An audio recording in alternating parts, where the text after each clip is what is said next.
বাংলাদেশে একটা নিয়ম আছে যে আর্জেন্টিনা সমর্থক হলে ব্রাজিল বিদ্বেষী হতে হবে, ব্রাজিল সমর্থক হলে আর্জেন্টিনা বিদ্বেষী হতে হবে।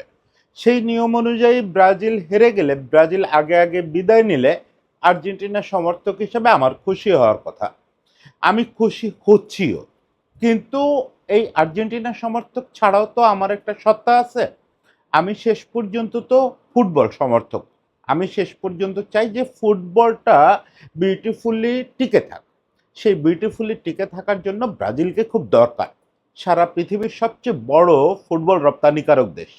সেই দেশটা যদি দিনের পর দিন হতাশ হতে থাকে এবং এরকম একটা প্রতিভাধর দল নিয়ে রাউন্ড অফ 16 থেকে বাদ পড়ে, তাহলে আসলে সেটা ফুটবলের জন্য ভয়ানক একটা বিপজ্জনক সংকেত। এবং এই বাদ পড়ার দায়টা আমি আসলে এককভাবে ডন কার্লো আনচেলত্তিকে দেব। ডন শব্দটা ওনার নামের আগে আর বসানো হবে কিনা এটা সমর্থকদের পুনর্বিচার করা উচিত। এই যে দলটা অত্যন্ত প্রতিভাধর একটা দল, এই দলের কোনো ত্রুটি বিশ্বকাপ না জেতার মতো কোনো কারণ ছিল না। হ্যাঁ, হয়তো বড় মঞ্চে গিয়ে ডেলিভার করতে পারতো কিনা, যেহেতু জুনিয়র খেলোয়াড় বেশি, সেটা আলাদা প্রশ্ন। কিন্তু নরওয়ের কাছে বাদ পড়া, এইটার দায় কার্লো আনচেলত্তিকে নিতে হবে। অবশ্যই আমরা কার্লো আনচেলত্তির কৌশল নিয়ে কথা বলবো, তার যে দম্ভ এবং তার যে বেমানান কার্যকলাপ, জাতীয় দল যে তার জায়গা না, এ কথা এর আগে বলে বহু লোকের শত্রু হয়েছে, সেই জিনিসটা আবারও বলবো। একই সঙ্গে হালান্ড, আর্লিং হালান্ড প্রায় পুরোটা সময় তাকে গ্যাব্রিয়েল নামের ছেলেটা বোতলবন্দি করে রাখার চেষ্টা করলো। সেই বোতলবন্দির থেকেই এই দত্ত দুইটা গোল করে রীতিমতো ব্রাজিলকে উড়ায় দিল। ব্রাজিল দুইটা পেনাল্টি পেল, পেনাল্টি পেয়েও সমতাও ফেরাইতে পারলো না। এই করুণভাবে ব্রাজিল বিদায় নিল। ব্রাজিলের বিদায় এবং কার্লো আনচেলত্তির ভূমিকা, এই দুটো জিনিস নিয়ে আজকে কথা বলবো। অবশ্যই হালান্ড এবং নরওয়ে বাহিনীকে নিয়ে আলাদা কথা হবে, আজকের কন্টেন্টের বাইরেও কথা হবে, সেটা আজকের এই তাৎক্ষণিক প্রতিক্রিয়ার পরে বলবো। আজকে প্রথম হাফের খেলা থেকেই ব্রাজিলকে মনে হয়েছে যে ব্রাজিল প্রথম ম্যাচগুলো যদিও বা কিছু ক্লু ছিল, আজকের ম্যাচে কোনো ক্লু নাই, পাকুইতা নাই, মানে ম্যাচে কোনো ক্লুই নাই। এই সিচুয়েশন পাকুইতা যে নাও থাকতে পারে, পাকুইতার আসলে বদলিত হওয়ার কথা। নেইমারের এখন নেইমার নিশ্চয়ই 90 মিনিট খেলার মতো ফিট না। তাহলে আর কোনো নাম্বার 10 নাই ব্রাজিল টিমে? আমি জানি না। যদি নাও থাকে তাহলে এদের কাউরে নাম্বার 10 হিসাবে খেলানোর কোনো চেষ্টাও করা যেত না? সোজাসুজি আমরা দেখলাম ব্রাজিল একটা ফরমেশনে খেলতেছে, ভুতুড়ে ফরমেশন, যেখানে 4টা ফরওয়ার্ডই গোল করার চেষ্টা করতেছে। যত্রতত্র থেকে শুট অ্যান্ড মিস, যত্রতত্র থেকে। কেউ কাউরে পাস দিচ্ছে না ফরওয়ার্ডে, কেউ যে ওয়েট করবে। সবচেয়ে বড় কথা, এটা ব্রাজিলের ফুটবল না রে ভাই, এটা ইতালির না, এইটা ইভেন রিয়েল মাদ্রিদের না, যে আপনি যা খুশি তাই করবেন বক্সের সামনে গিয়ে। ব্রাজিলিয়ানদের ডিএনএতে একটা আলাদা ধরনের ফুটবল আছে। ইনফ্যাক্ট যারা গোছানো ফুটবল খেলে, আজকে নরওয়ে পর্যন্ত বক্সের সামনে গিয়ে hit and miss, shoot and miss টাইপের খেলা খেলে নাই। সেখানে ব্রাজিল ওখানে গিয়ে একটা ছেলে একটু কাম ডাউন করবে, কোচ যে একটু বলবে যে বক্সের সামনে গিয়েই সবাই প্রচণ্ড গতিতে বক্সের সামনে ছুটে যাও, উদ্দেশ্যহীনভাবে ওখান থেকে উদ্দেশ্যহীনভাবে শট করতে থাকো, বক্সের ভিতরে বল পাও, উদ্দেশ্যহীন শট করো। ভাই রে ভাই, এইটা তো কি মানে ইতালির সেকালের ফুটবল মনে হয় কার্লো আনচেলত্তি আমদানি করে ব্রাজিলের ঘাড়ে বসায় দিলেন। মানে এটা হলো না। ব্রাজিলের ডিফেন্স আমার মনে হয় যথেষ্ট ভালো খেলছে এবং অ্যালিসনরে রীতিমতো 10 বার স্যালুট করা উচিত, নাহলে তো ফার্স্ট হাফেই আরও একাধিক গোল হয়ে যেত। ওডেগার্ডের যে গোল, সে যে শট সে ঠেকাইছে, এটা তো নিঃসন্দেহে গোল। হালান্ডেরও একটা ট্রাই, বেশ ভালো ট্রাই ছিল, সেটা ঠেকাইছে। ফার্স্ট হাফে নরেও বেশ কয়টা গোল হজম করতে পারতো। পেনাল্টিটা মিস করছে, পেনাল্টিটা নিতে ওই ছেলেটা কেন গেল তা আমি বুঝলাম না। পেনাল্টিটা অবশ্যই ভিনির নেওয়া উচিত ছিল, তাহলে হয়তো এই পরিস্থিতি হতো না। ওই সময় যদি লিড পেয়ে যেত। তারপরে কয়েকটা মিস হলো এবং ছেলেটা নরওয়ের কিপার ছেলেটা দুর্দান্ত খেলছে। এবং ফার্স্ট হাফটা নরওয়েকে অ্যালাইভ রাখছে মূলত ওডেগার্ড। ওডেগার্ডকে আপনার হয়তো মনে হবে যে খুব বেশি কিছু করে নাই, কিন্তু যত চান্স ক্রিয়েট করা, যতবার থ্রেট ক্রিয়েট করা, এটা করে নরওয়েকে অ্যালাইভ রাখছে। সেকেন্ড হাফে নরওয়ে অনেক গোছানো খেলছে। নরওয়ের ডিফেন্স কিছু না, এটা একটু গোছানো দলের বিপক্ষে পড়লে, একটু স্পিডি দলের বিপক্ষে পড়লে নরওয়ের এই ডিফেন্স টিকবে না। ব্রাজিলও বহুবার, যতবার আসলে ব্রাজিল বল নিয়ে ঢুকছে, ওই ডিফেন্স বাধা দিতে পারে নাই। ডিফেন্সের ওরা অনেক দৈহিক আকারে বড়, কিন্তু কিছু করতে পারে না। ফলে এই ডিফেন্স তেমন কোনো কাজ করতে পারে নাই। কিন্তু সেকেন্ড হাফে নরওয়ে যেটা করছে আরো গোছানো খেলছে। মানে আরো বেশি অ্যাটাকটা গোছায় করা, নিজেদের মধ্যে পাসিং করা। একটা সময় মনে হচ্ছিল নরওয়ে ব্রাজিলের ফুটবলটা খেলতেছে, যেটা চিরকাল ব্রাজিল আর্জেন্টিনা খেলে, যে বক্সের সামনে গিয়ে অ্যাটাকের জায়গা খোঁজা, বেস্ট ম্যানটা কোথায় আছে। এবং দেখেন ওই গার্ডের ভেতরে ওই রকম তারে ধরে রাখার মতো ধরে রাখছে প্রায় পুরোটা সময় এই ছেলেটা। তার মধ্যে থেকে ওর ওই মার্কারে টপকায়, মানে তার ঘাড়ের উপরে আরো 2 ফিট উঠে গিয়ে হেড করে প্রথম গোলটা করলো। কি অবিশ্বাস্য ব্যাপার, কি অবিশ্বাস্য ব্যাপার। অ্যালিসন নড়ারও টাইম পায় নাই। পরের গোলটাও দুর্দান্ত। অ্যাকচুয়ালি 2-0 গোলেই জিতে যেত, পরে আবার একটা পেনাল্টি পেল। সব মিলে ব্রাজিলকে দিয়ে যে খেলাটা কার্লো আনচেলত্তি খেলালেন, এটার সঙ্গে ব্রাজিলের কোনো সম্পর্ক নাই। আবারও বলি, প্রত্যেকটা দলের ডিএনএতে একটা ফুটবল আছে। ব্রাজিল হুট করে আসমান থেকে পড়া কোনো দল না, কোনো একটা ক্লাব না। এটা বড় লোকের টাকায় কেনা ক্লাবও না, ইতালিয়ান কোনো ওই সেকেলে স্টাইলের খেলা ফুটবল খেলা কোনো ক্লাবও না। এটাকে জ্বালাতে গেলে একটা ঐতিহ্যগত সম্পর্ক থাকতে চায়। উনি বড় কথা বললেন সেদিন প্রেস কনফারেন্সে যে 1000-এর উপরে ম্যাচ পরিচালনা করছি, আমি যাত্রার কাছ থেকে অ্যাডভাইস নেব না। 1000-এর উপরে ম্যাচ ব্রাজিলের পরিচালনা করেন নাই। ব্রাজিল আর্জেন্টিনা আলাদা জিনিস। ওটা ভাই 2000 ম্যাচ করে স্যার ফার্গুসন এত বড় দম্ভ দেখানোর সাহস পাবেন না যে উনি 2000 ম্যাচ পরিচালনা করে এসেও ব্রাজিলের দায়িত্বে বসলে পা কাঁপবে। সে পাটা কাঁপা উচিত ছিল, কার্লো আনচেলত্তির সেই পাটা কাঁপা উচিত ছিল, পাটা মাটিতে রাখা উচিত ছিল। তাহলে ব্রাজিলকে দিয়ে এইভাবে ইউরোপিয়ান ফুটবল খেলানোর চেষ্টা করতেন না। ইউরোপিয়ান ফুটবল মানে কি, এই ফুটবলও বাতিল হয়ে গেছে। আমরা ছোটবেলায় ইংলিশ লিগে দেখতাম এই ফুটবল, উদ্দেশ্যহীন দৌড়াদৌড়ি, উদ্দেশ্যহীন শুট করা, এই দম্ভ, এই যে উদ্দেশ্যহীন খেলা, এটা করে ব্রাজিলকে শেষ করে দেওয়া হলো। ব্রাজিল ইতিহাসে এই দ্বিতীয়বারের মতো মাত্র রাউন্ড অফ 16 থেকে বাদ পড়ছে। সেই 1990 সালে বিতর্কিতভাবে আর্জেন্টিনার বিপক্ষে রাউন্ড অফ 16 থেকে বাদ পড়ছিল। অ্যাকচুয়ালি রাউন্ড অফ 16 থেকে বাদ পড়াটা তাদের কোনো কাজই না। এ লেভেল পর্যন্ত তাদের সবচেয়ে খারাপ অবস্থা। এর মাঝে তো ব্রাজিলের খারাপ টিমই গেছে, সেই টিমও কোনোদিন বাদ পড়ে নাই। এবার তো ব্রাজিলের বিউটি টিম, ভিনি আছে, রাফিনা ছিল। রাফিনা এই ম্যাচটা খেলতে পারে নাই। এন্ড্রিকের মতো অসাধারণ প্রতিভা, আজকে অবশ্য দেখলাম সেও নামতেছে, শট করতেছে উল্টাপাল্টা, পোস্টের উপর দিয়ে বা বারের উপর দিয়ে, সোজাসুজি ডিফেন্ডারের গায়ে যা খুশি তাই করতেছে। কেমন যেন একটা ছেলে খেলা। ফরওয়ার্ডে যারা নামবা তারা বল পায়ে পাইলে শট করবা, কোনো বিবেচনা নেই। One touch shot, one touch shot. এই কি আশ্চর্য ব্যাপার। যাই হোক, আমি শুধু একটা জিনিস বলি, হালান্ডের একটু প্রশংসা করার আগে, সেটা হচ্ছে কার্লো আনচেলত্তিকে নিয়ে এই কথাটাই আমি সে সময় বলার চেষ্টা করছি। উনি যেটা বলছিলেন আর্জেন্টিনাকে ইন্টেন্সিটি বোঝানোর চেষ্টা করছিলেন। ব্রাজিল আর্জেন্টিনার ইন্টেন্সিটি আর ওরা ক্লাবে যে জিনিস খেলেন ওটা এক জিনিস না।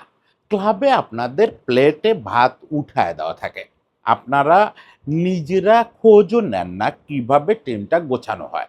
আপনি আপনার স্পোর্টিং ডিরেক্টরকে বলেন আমার অমুক খেলোয়াড়টা লাগবে, আপনার যা যা পছন্দ, আমার ফুলব্যাক পছন্দ হচ্ছে না অমুককে এনে দাও, আমার তমুককে পছন্দ হচ্ছে না অমুককে এনে দাও। এটা জাতীয় দল ভাই, আপনার হাতে যা রিসোর্স আছে ওইটা সেরা ইউজ করতে হবে। 2 নম্বর হচ্ছে এখানে আপনি রোজ সকালে ওইটা ড্রিল করানোর সুযোগ পাচ্ছেন না। আপনি এই 15 দিনের প্রস্তুতিতে একটা বিশ্বকাপ খেলাইতে হচ্ছে। ক্লাবের মতো অত ওই ছেলের বানানো খাবার না, আপনার হাতে কেউ তুলে দেবে না। আপনি রিয়াল মাদ্রিদের কোচিং করাবেন, আপনি মিলানের কোচিং করাবেন, ওখানে সব সাজানো জিনিস।